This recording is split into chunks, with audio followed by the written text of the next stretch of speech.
ನೋಡ್ರಿ ಬೆಂಡೆಕಾಯಿ ಎಲ್ಲ ತೊಳ್ಕೊಂಡವ್ರೆ. ಈ ತೊಳ್ಕೊಂಡಿದ್ ನೀರ್ ನೋಡ್ರಿ ಎಷ್ಟು ಗಲೀಜಾಗಿದೆ. ನೆನಪಿನ ಶಕ್ತಿ ವೃದ್ಧಿ ಆಗುತ್ತಂತೆ. ಹೌದು. ಅದ್ರಲ್ಲೂ ಮಕ್ಳಿಗೆ ಹಸಿ ಬೆಂಡೆಕಾಯಿ ಕೊಟ್ರ ಅವ್ ತಿಂತವ? ತಿನ್ನಲ್ಲ. ತಾಯಿಗಿಂತ ಬಂಧು ಇಲ್ಲ, ಉಪ್ಪಿಗಿಂತ ರುಚಿ ಇಲ್ಲ. ಗೋಧಿ ಹಿಟ್ಟಲ್ಲಿ ಮೇಕಪ್ ಮಾಡಿ ಒಂಚೂರು. ನಮ್ ಕಡೆ ಸೀಸಲ್ಲ, ಸೀದೋಗೋದು ಸಿಹಿಯೋದು ಎಲ್ಲ. ಬೇರೆ ಕಡೆ ಏನಂತಾರ ಗೊತ್ತಿಲ್ಲ ನನಗೆ. ಹಾಯ್ ಹಾಯ್, ನಮಸ್ಕಾರ ಸ್ನೇಹಿತರೆ, ನಾನು ನವೀನ್ ಮಧುಗಿರಿ. ನನ್ನ ಯೂಟ್ಯೂಬ್ ಚಾನಲ್ಗೆ ತಮ್ಮೆಲ್ಲರಿಗೂ ಸ್ವಾಗತ. ಯಾರಾದ್ರೂ ಹೊಸದಾಗಿ ನಮ್ಮ ಯೂಟ್ಯೂಬ್ ಚಾನಲ್ ನೋಡ್ತಿದ್ರೆ ನಮ್ಮ ಚಾನೆಲ್ ನ ಸಬ್ಸ್ಕ್ರೈಬ್ ಮಾಡ್ಕೊಳ್ಳಿ. ಫೇಸ್ಬುಕ್ ನಲ್ಲಾದ್ರೆ ಮರೀದೆ ಫಾಲೋ ಮಾಡಿ. ಇವತ್ತು ನಮ್ಮ ಶ್ರೀಮತಿಯವರು ಬೆಳಗಿನ ತಿಂಡಿ ಮಾಡ್ತಾ ಇದ್ದಾರೆ. ಆ ತಿಂಡಿ ಮಾಡೋದ್ರಿಂದ ಈ ವ್ಲಾಗ್ನ ಹೀಗೆ ಶುರು ಮಾಡ್ತಾ ಇದ್ದೀವಿ. ತಿಂಡಿಗೆ ಬೆಂಡೆಕಾಯಿ ಪಲ್ಯ ಮತ್ತೆ ಚಪಾತಿಗೆ ಆಶೀರ್ವಾದ ಹಿಟ್ಟು ತಗೊಂಡಿದ್ದಾರೆ. ನಿಮ್ಗೆ ಯಾವ ಹಿಟ್ಟು ತಗೊಂಡು ಆಶೀರ್ವಾದೇ ಬಳಸಿ ಎಲ್ಲಾರು ಅಂತ ಹೇಳಲ್ಲ, ನಿಮ್ಮ ಮನೇಲಿ ಯಾವ್ದು ಬಳಸಿ. ಆದ್ರೆ ನಾವು ಅಂಗಡಿಲಿ ತಂದಿರೋ ಚಪಾತಿ ಹಿಟ್ಟು ಸ್ವಲ್ಪ ಚೆನ್ನಾಗಿ ಬರುತ್ತೆ, ಮೃದುವಾಗಿ ಅಂತಾರಲ್ಲ ಆ ತರ ಚಪಾತಿ ಬರುತ್ತೆ.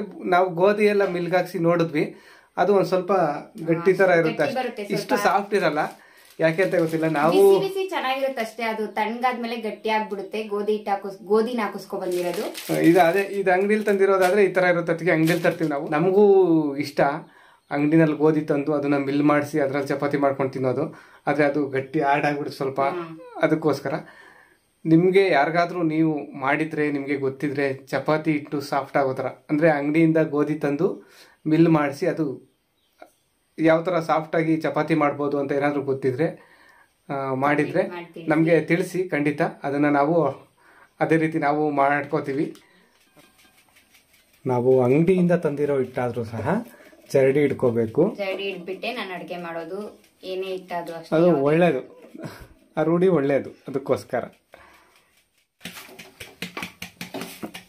ನೋಡ್ರಿ, ಜರಡಿ ಹಿಡ್ದಿದ್ದೆಲ್ಲ ಆಯ್ತು. ಏನು ಕಡ್ಡಿ ಕಸ ತರ ಏನು ಇಲ್ಲ. ಆದ್ರೂ ನಮ್ಮ ಎಚ್ಚರಿಕೆ, ನಮ್ಮ ಹುಷಾರು, ಒಂದ್ಸಲ ಜರಡಿ ಹಿಡಿಬೇಕು, ಒಳ್ಳೇದು ಅದು. ಚಪಾತಿ ಹಿಟ್ಟು ಕಲ್ಸೋದಕ್ಕೂ ಮುಂಚೆ ಈಗ ಜರಡಿ ಹಿಡಿದಿರುವಂತ ಹಿಟ್ಟಿಗೆ ರುಚಿಗೆ ತಕ್ಕಷ್ಟು ಉಪ್ಪನ್ನ ಸೇರಿಸಿಕೊಳ್ಬೇಕು. ಉಪ್ಪು ಹಾಕಿದ್ಮೇಲೆ ಒಂದ್ಸರಿ ಎಲ್ಲ ಚೆನ್ನಾಗಿ ಮಿಕ್ಸ್ ಮಾಡ್ಕೋಬೇಕು. ಈ ತರ ಡ್ರೈ ಮಿಕ್ಸ್, ಬರೀ ಹಿಟ್ಟನ್ನೇ ಒಂದ್ಸಲ ಮಿಕ್ಸ್ ಮಾಡ್ಕೋಬೇಕಲ್ಲ. ಇದು ಮೃದುವಾಗಿ ಚಪಾತಿ ಹಿಟ್ಟು ಕಲ್ಸೋದು ಹೆಂಗೆ ಅಂತ ಈ ವಿಧಾನ. ಸ್ವಲ್ಪ ನೀರು ಹಾಕೊಂಡು ಚಪಾತಿ ಹಿಟ್ಟಿನದಕ್ಕೆ ಕಲ್ಸ್ಕೋಬೇಕು.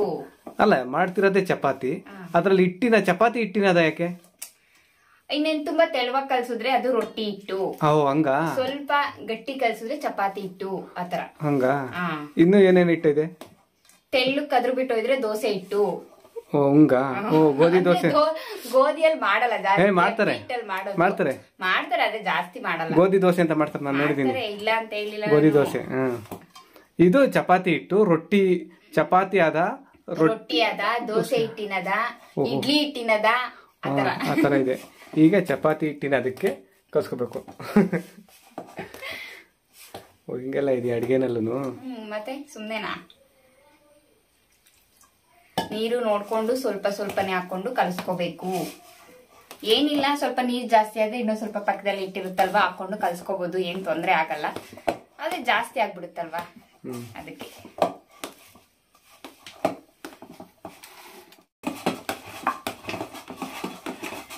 ನೋಡ್ರಿ, ಚಪಾತಿನ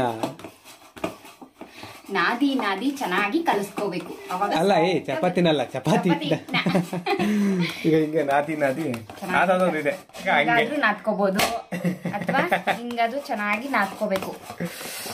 ಒಂದ್ 2-3 ನಿಮಿಷ ಚೆನ್ನಾಗಿ ನಾದ್ಬಿಟ್ಟು ಮೇಲೆ ಸ್ವಲ್ಪ ಎಣ್ಣೆ ಹಚ್ಬಿಟ್ಟು ಒಂದ್ 10 ನಿಮಿಷ 15 ನಿಮಿಷ ಹಂಗೆ ಇಟ್ಬಿಟ್ಟು ಚಪಾತಿ ಸುಟ್ರೆ ಎಷ್ಟು ಸಾಫ್ಟ್ ಆಗಿ ಬರುತ್ತೆ ಗೊತ್ತಾ?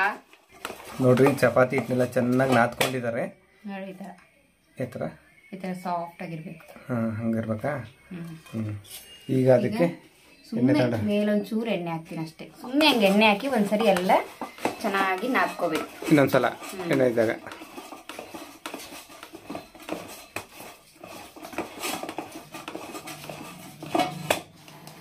ನೋಡಿ, ಚೆನ್ನಾಗಿ ರೆಡಿ ಆಗಿದೆ.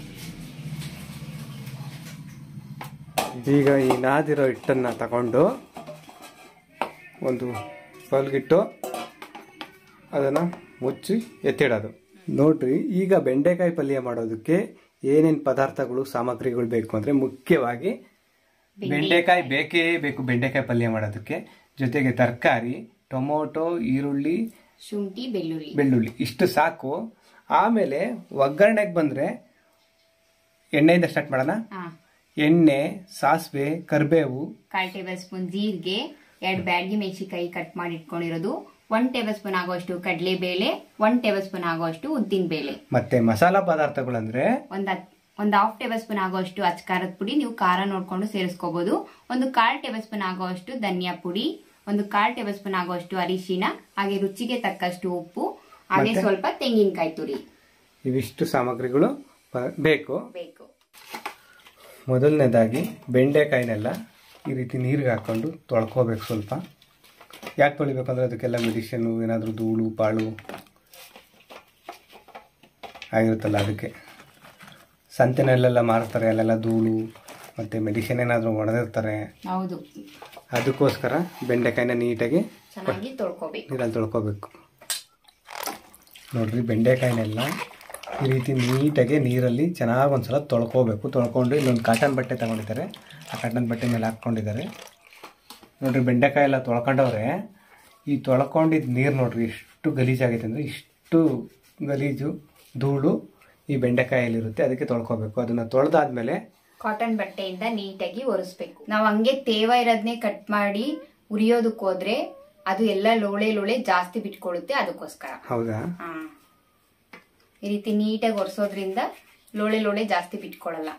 ಎಲ್ಲ ಬೆಂಡೆಕಾಯಿನ ಈ ರೀತಿ ಒರೆಸ್ಕೋಬೇಕು ನೀಟಾಗಿ ತೊಳ್ಕೊಂಡ್ಮೇಲೆ.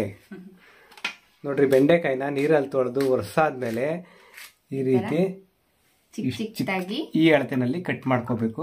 ಪಲ್ಯ ಮಾಡೋಕ್ಕೆ, ಫ್ರೈ ಮಾಡೋದಕ್ಕೆಲ್ಲ ಚೆನ್ನಾಗಿರುತ್ತೆ. ಮತ್ತೆ ಬೆಂಡೆಕಾಯಿ ಹಚ್ಬೇಕಾದ್ರೆ ಮೂತಿ ಭಾಗ ಮತ್ತೆ ತೊಟ್ಟಿನ ಭಾಗನ ತೆಗೆದಾಕ್ಬೇಕು.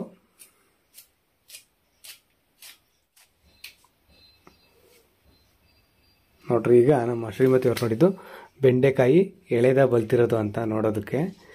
ಈ ಬೆಂಡೆಕಾಯಿ ತುದಿ ಇರುತ್ತಲ್ಲ, ತೊಟ್ಟು ಮೂತಿ ಮುಂದೆ ಅದು ಇಟ್ಕೊಂಡು ಈ ಥರ ಅಂದರೆ ಅದು ಹಂಗೆ ಕಟ್ಟಾದರೆ ಅದು ಎಳೆದು. ಏನೋ ಸ್ವಲ್ಪ ನಾರ್ ಥರ ಬಂದರೆ ಕಟ್ಟಾಗ್ದಂಗೆ ಅದು ಹಂಗೆ ಹಿಂಗಿದ್ದು ಹಂಗೆ ಮುಟ್ಕೊಂಡು ಹಿಂಗೆ ಜೊತೆಗೆ ಜಾಯಿಂಟ್ ಆಗಿ ಬಲ್ತೈತೆ ಅಂತ. ಅದು ನಾರ್ ಥರ ಇದ್ರೆ ಹಂಗೇನೆ ಅದು ಬಲ್ತಿರೋದು. ಈ ಥರ ತೊಟ್ಟು ಮುರಿದ್ರೆ ಕಟ್ಟಾಗಬೇಕು, ಅದು ಎಳೆದು. ನೋಡ್ರಿ, ಬೆಂಡೆಕಾಯಿ ಹಚ್ಬೇಕಾದ್ರೆ ಸ್ವಲ್ಪ ನೋಡ್ಕೊಂಡು ಹಚ್ಚಿ. ಮೇಲ್ ಚೆನ್ನಾಗಿದ್ರು ಒಳಗಡೆ ಈ ರೀತಿ ಉಳುಕ ಇರುತ್ತೆ. ಬದನೆಕಾಯಿ ತರ ಇದರಲ್ಲೂ ಉಳುಕ್ ಬರೋದು ಒಳಗೆ. ಈಗ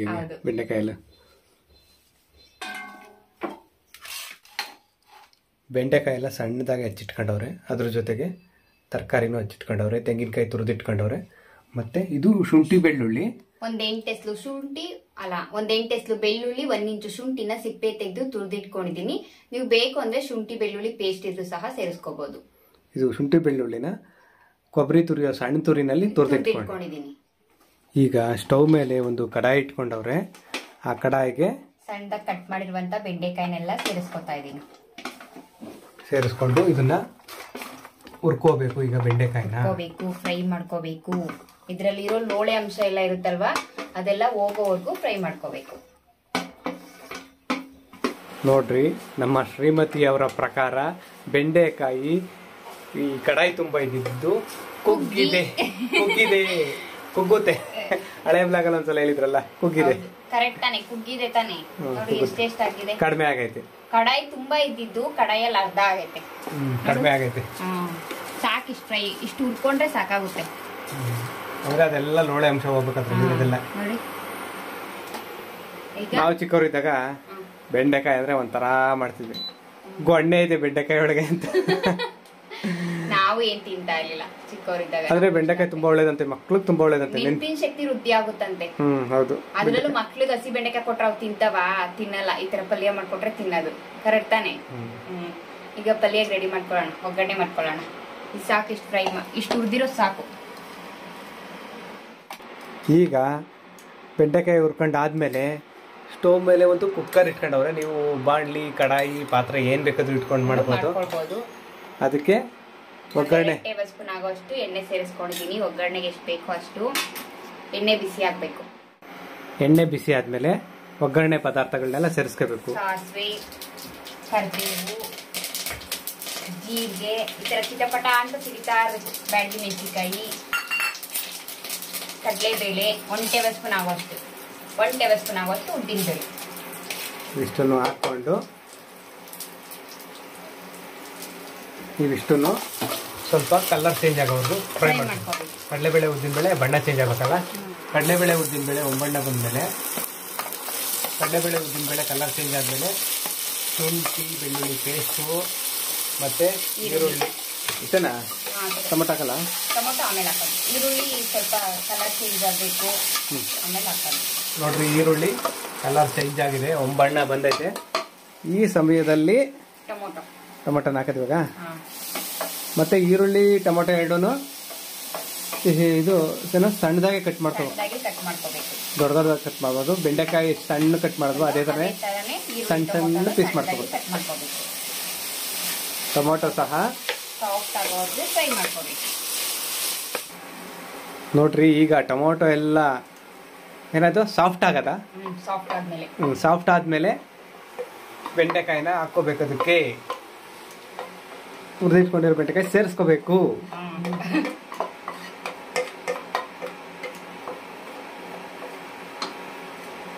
ಬೆಂಡೆಕಾಯಿ ಇವಾಗ ಹುರಿದಿದ್ದಲ್ಲ ಮುಂಚೆನೆ, ಮತ್ತೆ ಹುರ್ಕೋಬೇಕಾ ಅಂತ ಇವಾಗ? ಒಗ್ಗರಣೆಗೆ 1 ನಿಮಿಷ ಫ್ರೈ ಮಾಡ್ಕೋಬೇಕು ಅಷ್ಟೇನಾ? ಮಿಕ್ಸ್ ಮಾಡ್ಕೋಬೇಕು ಒಗ್ಗರಣೆ ಜೊತೆ ಬೆಂಡೆಕಾಯಿನ. ಇವು ಮಸಾಲೆ ಐಟಮ್ ತಗೊಂಡಿದ್ದಲ್ಲ ಅವೆಲ್ಲ ಯಾವಾಗ ಹಾಕ್ಲೇ ಇಲ್ಲ.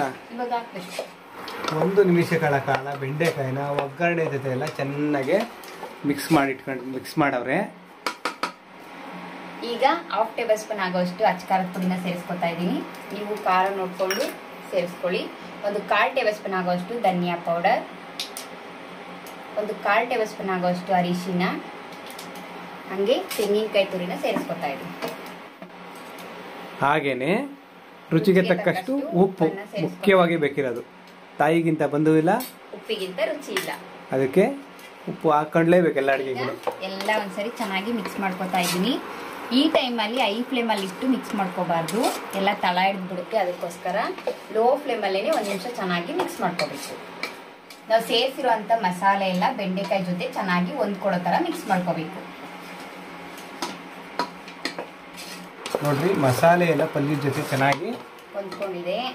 ಈ ಸಮಯದಲ್ಲಿ ಇದು ಏನದು ನೀರು ಕುಡಿಯೋ ಗ್ಲಾಸ್ ಆದ್ರೆ ಒಳಗಡೆ ನೀರಿರೋದು ಟೀ ಗ್ಲಾಸ್ ಅಷ್ಟು. ಆಮೇಲೆ ನೀರು ಕುಡಿಯೋ ಲೋಟದಲ್ಲೇ ಒಯ್ದ್ಬಿಟ್ರು ಅನ್ಕೋಬೇಡ್ರಿ, ಸ್ವಲ್ಪ ನೀರಿದೆ. ಆ ನೀರನ್ನ ಈ ಪಲ್ಯಕ್ಕೆ ಸೇರಿಸ್ಕೋಬೇಕು.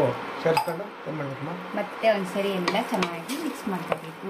ಏನು ಬರೀ ಎಲ್ಲೆಲ್ಲ ತಿರ್ಬೋದೇ ಆಗ್ತದೆ, ಅದಾಗ್ತಿರ್ವು ಇದಾಗ್ತಿರ್ವು, ಬರೀ ತಿರ್ಬೋದೇನಾ ಮಾಹಿತಿ. ಅಲ್ಲ ಹೆಣ್ಮಕ್ಳು ಎಲ್ಲ ಏನು ಮನೆಯಲ್ಲೇ ಕೆಲಸ ಮಾಡೋದು ಸಾಕು, ಹೆಣ್ಮಕ್ಳಿಗೆ ಅದೇ ವರ್ಕೌಟ್ ಆಗ್ಬಿಡುತ್ತೆ ಚೆನ್ನಾಗಿ ತಿರುವುದು. ಒಂದು ಪ್ಲೇಟ್ನ ಮುಚ್ತಾ ಇದ್ದೀನಿ. ಒಂದು 3 ರಿಂದ 4 ನಿಮಿಷ ಬೇಯಿಸ್ಕೊಂಡ್ರೆ ಈಗ ಬೆಂಡೆಕಾಯಿ ಪಲ್ಯ ರೆಡಿ ಆಗೈತೆ. ನಾನು ನೋಡೋಣ.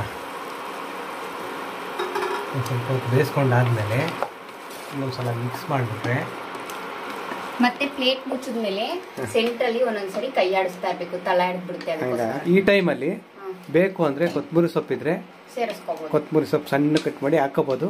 ನಮ್ಮನೇಲಿ ಕೊತ್ತಂಬರಿ ಸೊಪ್ಪು ಖಾಲಿ ಆಗೈತೆ, ಅದಕ್ಕೆ ಕೊತ್ತಂಬರಿ ಸೊಪ್ಪು ಹಾಕಿಲ್ಲ.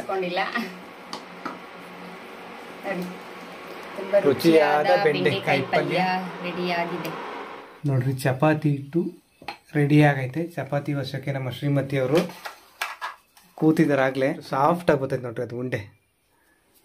ಈ ತರ ಉಂಡೆ ಉಂಡೆ ಮಾಡ್ಕೊಂಡು ನೈಸ್ ಆಗಿ ಉಂಡೆನ ಮಾಡ್ಕೊಂಡು ಚಪಾತಿ ಹಿಟ್ಟಲ್ಲಿ ಒಂದ್ಸರಿ ಡಿಪ್ ಮಾಡಿ, ಗೋಧಿ ಹಿಟ್ಟಲ್ಲಿ ಮೇಕಪ್ ಮಾಡಿ ಒಂಚೂರು ಅದಕ್ಕೆ ಹೆಂಗಸರು ಪೌಡ್ರು ಹಾಕತಾರಲ್ಲ ಆ ಥರ ಅದಕ್ಕೂ ಮೇಕಪ್ ಮಾಡಿ ಆಮೇಲೆ ಈ ತರ ಹೊಸಿಬೇಕು. ನಮ್ಮ ಶ್ರೀಮತಿ ಅವ್ರು ನೋಡ್ರಿ ಏನ್ ಫಾಸ್ಟ್ ಆಗಿ ಹೊಸಿತಾರೆ. ಒಂದ್ ಕೈಯಲ್ಲಿ ತಿರುಗಿಸ್ತಿರ್ತಾರೆ, ಒಂದ್ ಕೈಯಲ್ಲಿ ಹೊಸಿತಾ ಇರ್ತಾರೆ. ಈ ತರ ಎಲ್ಲರಿಗೂ ಚಪಾತಿ ಹೊಸಿದ್ ಬರಲ್ಲ. ಲೆಫ್ಟ್ ಹ್ಯಾಂಡ್ ಗೊತ್ತಾ? ಹೌದಾ? ಎಲ್ಲರೂ ಬಲ್ಗೈಯಲ್ಲಿ ತಿರುಗಿಸ್ತಾರೆ, ಆದ್ರೆ ನಾನು ಉಲ್ಟಾ ಎಡ್ಗೈಯಲ್ಲಿ ತಿರುಗಿಸ್ತೀನಿ. ಎಲ್ಲ ನಂಗೆ ಸುಮಾರು ಜನ ಹೇಳ್ತಾ ಇರ್ತಾರೆ ಬಲ್ಗೈಯಲ್ಲಿ ತಿರುಗಿಸು ಎಡ್ಗೈಯಲ್ಲಿ ತಿರುಗಿಸು. ಅದ್ ನಂಗೆ ರೂಢಿ ಆಗ್ಬಿಟ್ಟಿದೆ, ನಂಗೆ ಬಲ್ಗೈಯಲ್ಲಿ ತಿರುಗಿಸೋಕೆ ಬರಲ್ಲ. ಲೆಫ್ಟ್ ಹ್ಯಾಂಡ್ ಇರೋರೆಲ್ಲ ತುಂಬಾ ಬುದ್ಧಿವಂತರಾಗಿರ್ತಾರಂತೆ, ಇಂಟೆಲಿಜೆಂಟ್ ಆಗಿರ್ತಾರಂತೆ. ನಿಜ ನಿಜ ನಿಜ. ತುಂಬಾ ಜನ ಯಾರು ಫೇಮಸ್ ಇದಾರೆ ವ್ಯಕ್ತಿಗಳು, ದೊಡ್ಡ ದೊಡ್ಡ ವ್ಯಕ್ತಿ, ಅವ್ರು ತುಂಬಾ ಜನ ಲೆಫ್ಟ್ ಹ್ಯಾಂಡ್ ಇರೋದು. ನಾನು ಚಪಾತಿ ಹೊಸಿದ್ರಲ್ಲಿ ಮಾತ್ರ ಲೆಫ್ಟ್ ಹ್ಯಾಂಡ್ ಅಂತ. ಹೌದಾ? ಆಗ್ಲಿ, ಏನೋ ಒಂದ್ ಕೆಲಸ ಮಾಡ್ತೀಯ ಲೆಫ್ಟ್ ಹ್ಯಾಂಡ್ ಅಲ್ಲಿ ಅಂದ್ರೆ ನೀನು ಬ್ರಿಲಿಯಂಟ್. ಏನೋ ನನ್ ಗಂಡ ತುಂಬಾ ಹೊಗಳ್ತಾವ್ ಇವತ್ತು. ಖರ್ಚು ಸ್ವಲ್ಪ ನಾಳೆ ಮದ್ಗಿರಿಗೆ ಹೋಗ್ತಿಲ್ವಾ? ನಾಳೆ ಮದ್ಗಿರಿಗೆ ಹೋಗ್ತಿದೀವಲ್ಲ, ಸ್ವಲ್ಪ ಬೀರು ಓಪನ್ ಮಾಡಿ ನಿಮ್ಮ ಖಜಾನೆಯಿಂದ ದುಡ್ಡು ಬೇಕು ನೋಡ್ರಿ. ಚಪಾತಿ ವಸ್ತು ನೀಟಾಗಿ ಇಷ್ಟ ಅಗ್ಲಕ್ಕೆ ತೆಳ್ಳಗೆ ಹೊಸ್ತಿದ್ದಾರೆ, ರೌಂಡ್ ಶೇಪಲ್ಲೇ ಹೊಸ್ತಿದ್ದಾರೆ. ಕೆಲವರು ಅಮೀಬಾ ತಿಮಿಂಗ್ಲ ಎಲ್ಲ ಶೇಪಲ್ಲೇ ಹೊಸ್ತಿದ್ದಾರೆ, ಎಲ್ಲರೂ ಅಲ್ಲ ಕೆಲವರು. ಆಮೇಲೆ ಇನ್ನೊಂದು ಹೇಳ್ಬೇಕು ವಿಷಯ, ಈ ಚಪಾತಿ ಹೊಸಿಬೇಕಾದ್ರೆ ನಾವಿಲ್ಲೆಲ್ಲ ಬಟ್ಟೆ ಹಾಸ್ಕೊಂಡಿದ್ದೀವಿ ನೋಡಿ. ಮುಂಚೆ ನ್ಯೂಸ್ ಪೇಪರ್ ಹಾಕೋತಾ ಇದ್ವಿ. ನಮ್ಮ ವ್ಯೂವರ್ಸ್ ನಮ್ಮ ವಿಡಿಯೋ ನೋಡೋರು ಯಾರೋ ಒಬ್ರು ಹೇಳಿದ್ರು ಅದನ್ನ ನೋಡಿ, ನ್ಯೂಸ್ ಪೇಪರ್ ಹಾಕೋಬೇಡಿ, ನ್ಯೂಸ್ ಪೇಪರಲ್ಲಿರೋ ಏನೋ ಇಂಕು ಅದೇನೋ ಪ್ರಿಂಟ್ ಅದೆಲ್ಲ ಚಪಾತಿಗೆ ಅಂಟ್ಕೊಳುತ್ತೆ, ಅದು ಇದು ಮಾಡಬೇಡಿ ಅಂತ. ಹಾಗಾಗಿ ಅವರ ಮಾತು ನಮಗೆ ಸರಿ ಅನ್ನಿಸ್ತು, ಅವ್ರು ಹೇಳಿದ್ದು ಒಳ್ಳೇದೇ ಅನ್ನಿಸ್ತು. ಅದಕ್ಕೆ ಅದು ಒಳ್ಳೇದಂತ ಏನಿದ್ರು ಅದನ್ನ ನಾವು ತಗೋಬೇಕು, ಅಳವಡಿಸ್ಕೋಬೇಕು ನಮ್ಮ ಜೀವನಕ್ಕೆ ಅಂತ ಇದನ್ನ ತಗೊಂಡು ಬಟ್ಟೆ ಮೇಲೆ ಎಲ್ಲ ಹಾಕೋತಾ ಇದೀವಿ ಚಪಾತಿ ವಸ್ತು. ಅವ್ರಿಗೆ ನಮ್ಮ ಕಡೆಯಿಂದ ಥ್ಯಾಂಕ್ಸ್ ಈ ಸಲಹೆ ಕೊಟ್ಟಿದ್ದಕ್ಕೆ. ನೋಡ್ರಿ ಚಪಾತಿ ರೆಡಿ ಆಯಿತು.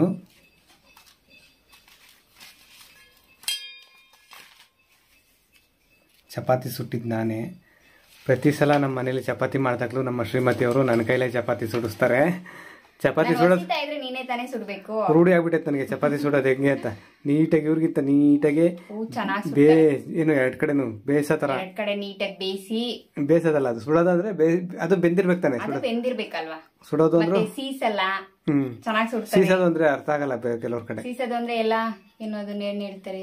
ಕಪ್ಪಾಗದಂತಾರ, ನಮ್ ಕಡೆ ಸೀದೋಗೋದು ಸಿಹಿಯೋದು, ನಮ್ ಕಡೆ ಸೀಸಲ್ಲ ಸೀದೋಗೋದು ಸಿಹಿಯೋದು ಎಲ್ಲ ಬೇರೆ ಕಡೆ ಏನಂತಾರ ಗೊತ್ತಿಲ್ಲ. ನೀಟಾಗಿ ಚಪಾತಿ ಸುಡ್ತೀನಿ. ಈಗ ಚಪಾತಿ ಜೊತೆ ರುಚಿಯಾದ ಬೆಂಡೆಕಾಯಿ ಪಲ್ಯ ರೆಡಿ ಆಗೈತೆ. ಸಖತ್ತಾಗಿರೋದು ಬೆಂಡೆಕಾಯಿ ಪಲ್ಯ. ಆಮೇಲೆ ಯಾವಾಗಲೇ ನಮ್ಮ ಶ್ರೀಮತಿಯವರು ಹೇಳಿದ್ರಲ್ಲ, ಮಕ್ಳಿಗೆ ನೆನಪಿನ ಶಕ್ತಿ ವೃದ್ಧಿ ಆಗುತ್ತೆ ಅಂತ. ಮತ್ತೆ ಮಕ್ಳಿಗೆ ಹಸಿ ಬೆಂಡೆಕಾಯಿ ಕೊಟ್ರೆ ತಿನ್ನಲ್ಲ, ಸಾಂಬಾರ್ ಮಾಡಿದ್ರೆ ತಿನ್ನಲ್ಲ. ಆದ್ರೆ ಈ ರೀತಿ ಪಲ್ಯ ಮಾಡ್ಕೊಟ್ರೆ ಚಪಾತಿ ಜೊತೆ ಪಲ್ಯನೂ ಸಹ ಖಾಲಿ ಆಗ್ಬಿಡುತ್ತೆ. ಚಪಾತಿ ದೋಸೆನೂ ಚಪಾತಿ ದೋಸೆ ರೊಟ್ಟಿ ಮೂರು ಜೊತೆನೂ ಚೆನ್ನಾಗಿರುತ್ತೆ ಈ ಪಲ್ಯ.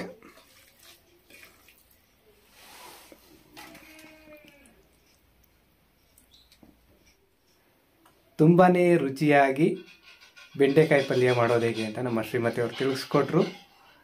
ಇವತ್ತಿನ ಬ್ಲಾಗ್ನ ಇಲ್ಲಿಗೆ ಮುಗಿಸ್ತಾ ಇದ್ದೀವಿ. ಮತ್ತೊಂದು ಬ್ಲಾಗಲ್ಲಿ ಮತ್ತೆ ಸಿಗ್ತೀವಿ. ಯಾರಾದ್ರೂ ನಮ್ಮ ಯೂಟ್ಯೂಬ್ ಚಾನಲ್ ಹೊಸದಾಗಿ ನೋಡ್ತಾ ಇದ್ರೆ ಸಬ್ಸ್ಕ್ರೈಬ್ ಮಾಡ್ಕೊಳ್ಳಿ. ಫೇಸ್ಬುಕ್ ನಲ್ಲಾದ್ರೆ ಮಾರಿದೆ ಫಾಲೋ ಮಾಡಿ. ಬಾಯ್. ಎಲ್ರಿಗೂ ಒಳ್ಳೇದಾಗ್ಲಿ. ಧನ್ಯವಾದ.